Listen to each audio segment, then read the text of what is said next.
Continuamos en el living, recibimos ahora a los periodistas Natalia Rodríguez Olmos, a Fabián Werner y Álvaro Levín. Ellos son responsables de la investigación Humo por Decreto, que recibió el reconocimiento de la Organización Mundial de la Salud vinculado con el lobby tabacalero durante el periodo de gobierno de Luis Lacalle Pou. Gracias por acompañarnos a los tres, un gusto recibirlos.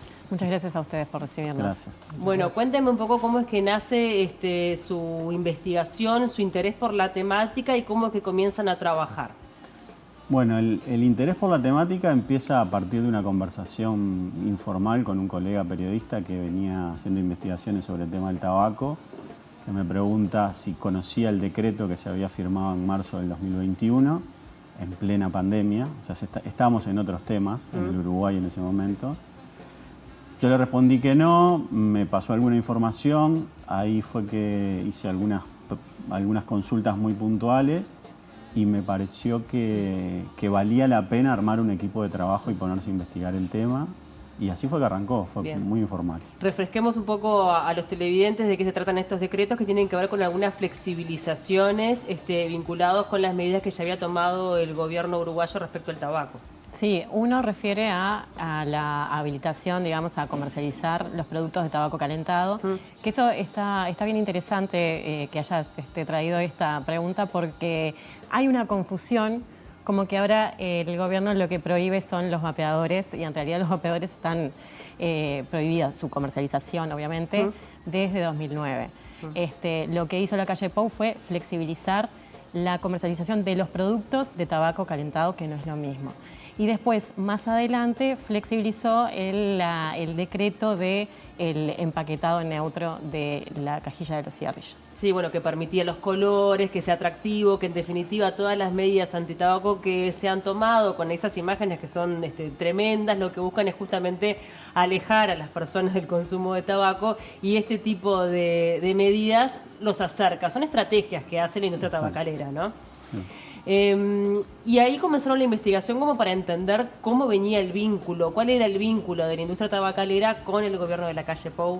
Sí, además hubo un pedido de informe por parte de, en ese momento, diputada Lucía Echeverri, para saber cuáles eran los argumentos del gobierno para llevar adelante ese decreto. Entonces, a partir de ahí se dio como todo un proceso de investigación, de acceder a determinados documentos que a la postre arrojó la luz, digamos, de que el gobierno mintió respecto a ese pedido de informes, porque utilizó los especialistas del tema, en su momento dio una respuesta y esa respuesta fue cajoneada. Entonces, a partir de otra respuesta que dio el Ministerio de Salud Pública, se empezaron a ver algunos vínculos directamente con las empresas tabacaleras, con Philip Morris específicamente, ¿no? Totalmente, son además empresas que mueven muchísimos millones de dólares y que obviamente también pueden llegar a estar vinculados con la financiación de campañas, un poco por ahí venía la investigación, ¿no? Sí, de hecho hubo una persona que tenía mucha vinculación con Philip Morris, que de hecho había sido testigo de la empresa contra Uruguay cuando aquel juicio tan famoso de Philip Morris contra Uruguay por el tema del tabaco, que el presidente Lacalle en aquel momento le agradeció públicamente su gestión en la compra de las vacunas contra el COVID-19. Y bueno, eso también nos demostró que había un vínculo muy importante entre esta persona tan cercana a Philip Morris, el abogado de Philip Morris aquí en Uruguay, Nicolás Herrera, y el gobierno de aquel momento. Entonces eso también nos dio pie para investigar cuáles habían sido esos vínculos y hasta qué punto había utilizado la empresa en su lobby a nivel regional un decreto que en Uruguay no tuvo ningún efecto porque nunca se comercializó ningún producto de tabaco calentado, pero sí se usó ese decreto para interferir en otros países y para pedirles que tomaran a Uruguay como ejemplo. Sí, teniendo en cuenta de que Uruguay era un país modelo en cuanto a las medidas que había tomado antitabaco y que, como bien decías, era como referencia. Es decir, si Uruguay lo flexibilizó, que Uruguay está posicionado de tal manera, no va a pasar nada con que vos también lo hagas. Un poco por ahí, como para bajarlo a tierra y que la gente también entienda cómo fue la dinámica y el razonamiento. En ese periodo estaba Salinas como ministro de Salud Pública, que luego él se desmarca un poco de esto, pero también pone la firma. ¿Cómo fue el vínculo? Bueno, el vínculo, podemos mostrar dos perspectivas. Una, el vínculo que tuvo con los especialistas en el tema, que obviamente le exigieron explicaciones de por qué se estaba flexibilizando, y él se desmarca diciendo que, bueno, que él en realidad no había tenido nada que ver, que eso ya llegó, que se lo hicieron firmar, que eso fue más que nada en presidencia. Y también el nuestro, ¿no? Que quisimos recoger el punto de vista de Salinas y no nos atendió el teléfono. No nos quiso atender tanto él como el entonces director general de la salud, Asqueta. Bien. ¿Y cómo queda la imagen de Salinas a nivel internacional? Porque recuerdo que él luego se postula para la OPS, que iba a estar como muy rankeado y terminó quedando como en los últimos lugares, y muchas veces se atribuía a que tenía que ver justamente con estas flexibilizaciones. ¿Es así? ¿Ustedes pudieron encontrar puntos en común? Bueno, coincide temporalmente y nos consta que hubo muchos referentes de la sociedad civil a nivel regional que se encargaron de explicar lo que había pasado en Uruguay durante la gestión de Salinas con el tema, con la lucha contra el tabaco. Lo que claramente fue contra su campaña. Él fue el primer descartado, digamos, de un lote bastante grande de postulantes para la OPS en aquel momento.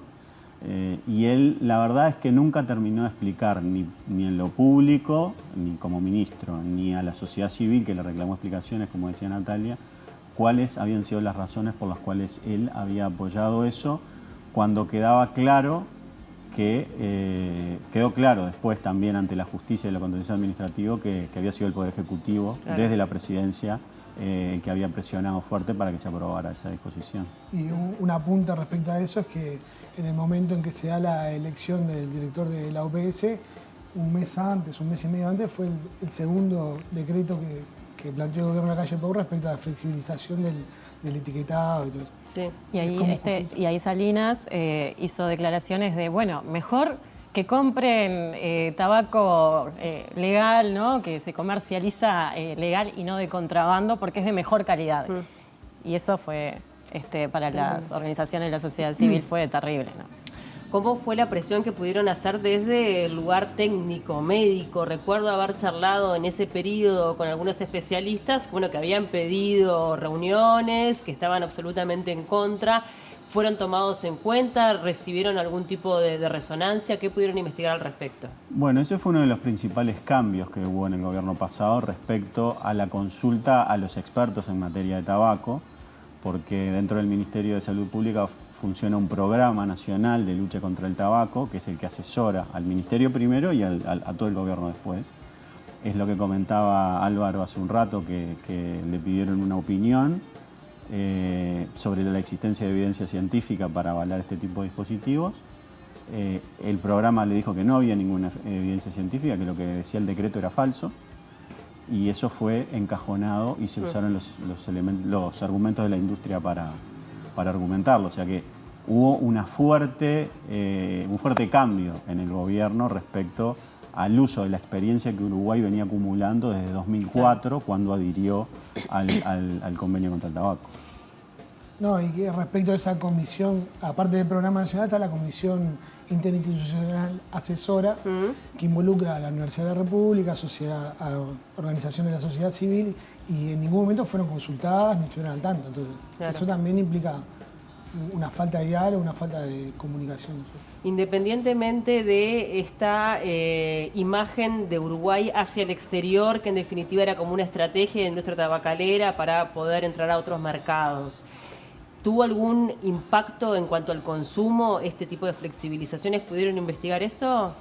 No, en realidad lo que observamos sí es que hubo un intento de captar el público joven, claro, y más que nada con esta confusión que se genera con los productos de tabaco calentado y los vapeadores. Los vapeadores que están tan en auge, sobre todo en la nueva generación, ¿no? Exacto. Entonces, en realidad, lo que pudimos captar sí es que, es que a través de un discurso de que esto en realidad es menos dañino, querían como eso, ampliar su mercado, porque en definitiva eso es lo que quiere la industria tabacalera, a diferencia de lo que puede querer un gobierno de mejorar la salud pública. Sí, que en realidad todavía falta un poco de evidencia científica, pero ya está apareciendo y bueno, los resultados son muy negativos, ¿no? Lo que dicen los especialistas y los técnicos, Sí, ¿no? Exactamente.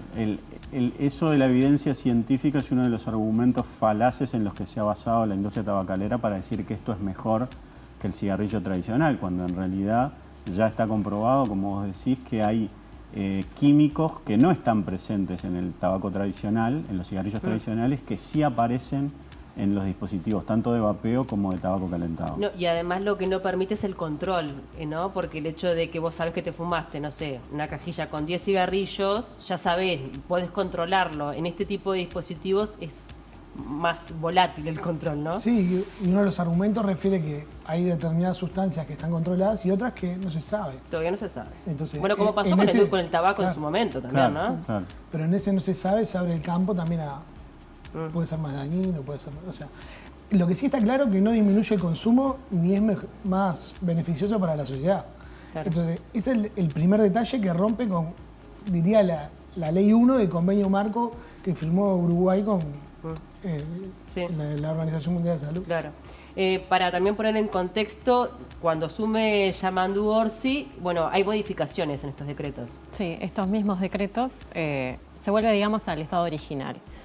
Se vuelve a prohibir los productos de tabaco calentado y se vuelve, digamos, a la reglamentación, al decreto del empaquetado neutro, que tampoco había prosperado porque la sociedad civil había interpuesto un recurso y bueno, y eso había quedado detenido mientras se iba resolviendo. Pero se volvió, digamos, como el estado original.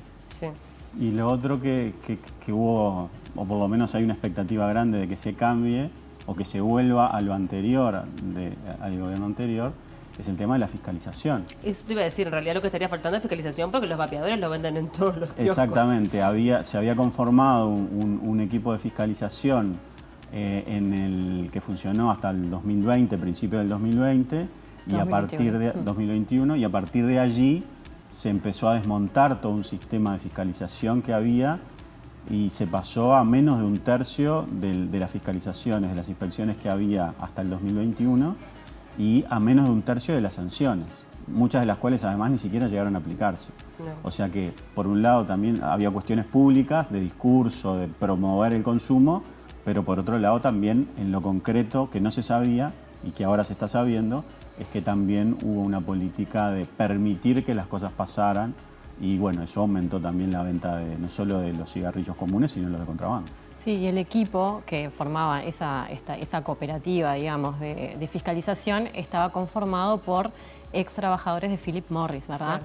Que en un intento de reconvertir, que pasaron de trabajar para la industria tabacalera a trabajar por las políticas antitabaco y para el Ministerio de Salud Pública, que es algo muy bien visto a nivel internacional. Bueno, eso también se desmanteló en el gobierno anterior.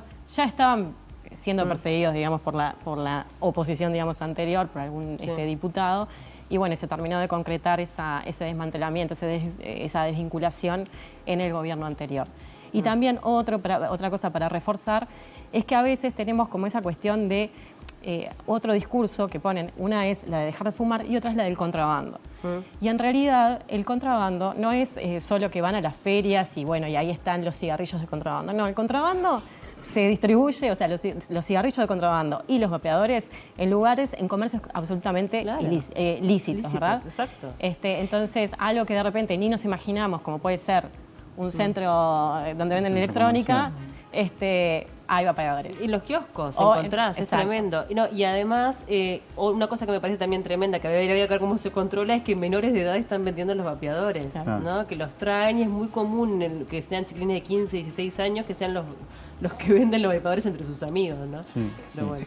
Es que en parte una de las estrategias tiene que ver con que el diseño de estos dispositivos son como amigables, tienen onda.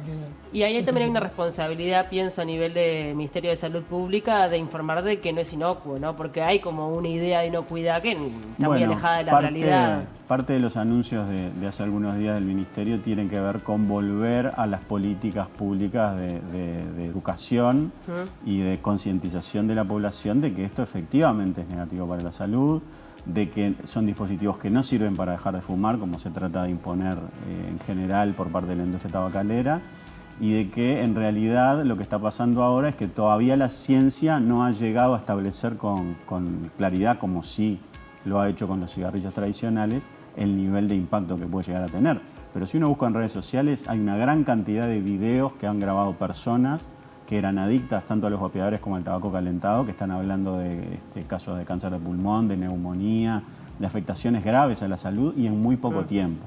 Entonces, bueno, eso también hay una expectativa en la sociedad civil de que se vuelva, incluso con más fuerza todavía, a recuperar esa política pública. ¿Cómo es que llega esto a la Organización Mundial de la Salud? ¿Cómo es que le llega este reconocimiento? Cuéntenlo. Bueno, bastante casual, ¿no? Sí, no, en realidad nosotros cuando hicimos la investigación acá consultamos gente de sociedad civil del exterior, porque esta batalla se está dando en toda la región, claro, en está Colombia, en México, Panamá, Sí, Brasil. Y fueron ellos los que sugirieron el trabajo nuestro, lo leyeron. Cada año la Organización Mundial de la Salud elige un tema para promover el día, y en este año era la influencia de las tabacaleras en las políticas públicas. Entonces recordaron esa investigación que se había publicado en Uruguay y recordaron otras dos que también fueron premiadas junto con la nuestra, una de Perú, de un colectivo de periodistas que se llama Salud con Lupa, y una de México, de una asociación civil que se llama Poder.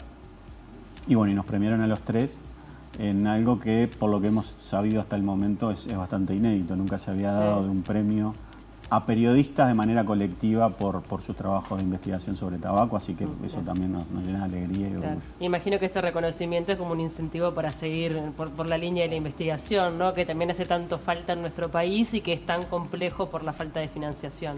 Sí, ya hay alguna punta más sobre este tema. ¿Están consigo con el tema tabacalero? Sí. Hay otros, pero en este estamos en alguna cosa Lo que pasa también. es que es un tema muy grande. Muy grande. Es una industria muy pesada. Sí, y la verdad es que vas encontrando conexiones con otros intereses también. Vos me lo mencionabas al principio, la parte del financiamiento de campañas electorales, por ejemplo, es una preocupación. Pasó en Uruguay, a pesar de que Uruguay había firmado este convenio marco que lo prohíbe. Y bueno, ha pasado en toda América y lamentablemente la presión de estas empresas sigue siendo muy grande. Bien. ¿La investigación está pública para que la gente pueda acceder a ella? Sí, está en especiales.sudestada.com.uy. Bien, por ahí la pueden encontrar entonces para que quiera en detalle interiorizarse. Imagino que también algunos equipos técnicos habrán accedido en su momento y bueno, y también queda a disposición para quien quiera interiorizarse más sobre el tema. Gracias por acompañarnos a los tres, un gusto recibirlos. Muchas gracias. Y felicitaciones. Muchas gracias. Hacemos una tanda, ya venimos.